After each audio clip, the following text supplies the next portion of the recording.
அமெரிக்காவில் ஒரு பையன் வேலை பார்க்குறான்.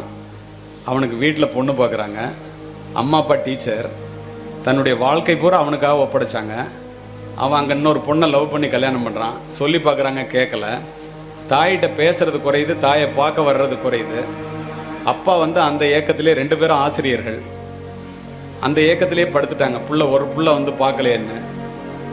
அப்பா இறக்க போறாரு, வாடா அப்படின்னு சொல்லி கூப்பிடுறாங்க. வரல. அப்பா இறந்து போயிட்டாரு. படிக்க வச்ச சித்தப்பா பேசுறாரு, அப்பா இறந்து போயிட்டாரா, கொல்லி வைக்கிறதுக்கு வாடா. துறவிகளே கொல்லி வைக்கிறாங்க. 4 நாள் பாடியை வைங்க வர்றாங்க. 4 நாள் கழிச்சு வர்றான்.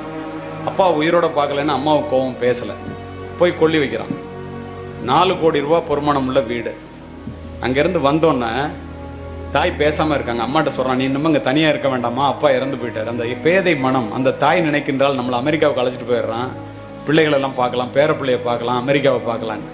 இவன் சொல்றான், 4 கோடி ரூபாய்க்கு வீட்டை வித்துட்டேன், அதனால நீ வீட்டில் இருக்க முடியாது, உன்னை முதியோர் இல்லத்தில் விட்டுட்டு போறேங்க. அந்த தாய், தந்தை இறந்த வீடு, நான் இதுலயே இருந்து செத்து போறேன்டா, அப்புறம் வீட்டை எடுத்துக்கிட்டாங்கிறாங்க. கதறுகிறாள், பதறுகிறாள், அழ அப்படியே கொண்டு போய் முதியோர் இல்லத்தில் சேர்த்துட்டு 18 மணி நேரம் விமானத்தில் பயணிக்கிறான். 4 கோடி ரூபா பணத்தை வாங்கிட்டு. இந்த அம்மாவுடைய காசு 50,000 ரூபா முதியோர் இல்லத்துக்கு கட்டிட்டு போறான். கதை இல்லை, நிஜம். 18 மணி நேரம் கழிச்சு போய் அமெரிக்காவில் இறங்குது. ஒய்ஃபுக்கும் பிள்ளைங்களுக்கும் தீனி எல்லாம் வாங்கிட்டு போறான். காலையில் சாப்பிட உட்காரும்போது ஸ்வீட் வைங்கிறான்.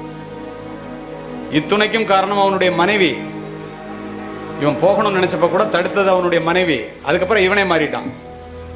உன் தாய் பசித்திருக்க உன் தாரத்திற்கு ஊட்டாதே ஒருபோதும். புரிந்து கொள்ளுங்கள். இவன் போனோன்னா சாப்பிட உட்காரான், ஸ்வீட் வைங்கிறான். துக்கம் நடந்த வீட்டில் ஸ்வீட் வைக்கக்கூடாதுன்னு அப்பதான் சொல்றான் அந்த மனைவி. துக்கம் முடிஞ்சு 1 மாசம் ஆச்சு, கருமாதி முடிஞ்சு போச்சுங்கிறான். அவ சொல்றா, துக்கம் முடிஞ்சு 24 மணி நேரம் கூட ஆகல, நீ விமானத்துல வரும்போதே உங்க அம்மா இறந்து போயிட்டாங்க முதியோர் இல்லத்துலங்கிறான்.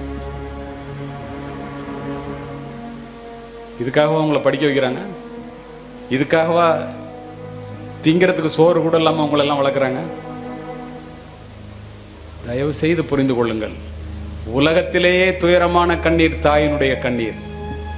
தேடி சோறு நிதந்தின்று பல சின்ன சிறு கதைகள் பேசி மனம்பாடி துன்பமிக உழன்று பிறர் வாட பல செயல்கள் செய்து நரை கூடி கிளப்பருவம் எய்தி கொடும் கூற்றுக்கு இறையென பின் மாயும் பல வேடிக்கை மனிதரைப் போல் நான் வீழ்வேன் என்று நினைத்தாய் எம்பம் பாரதி.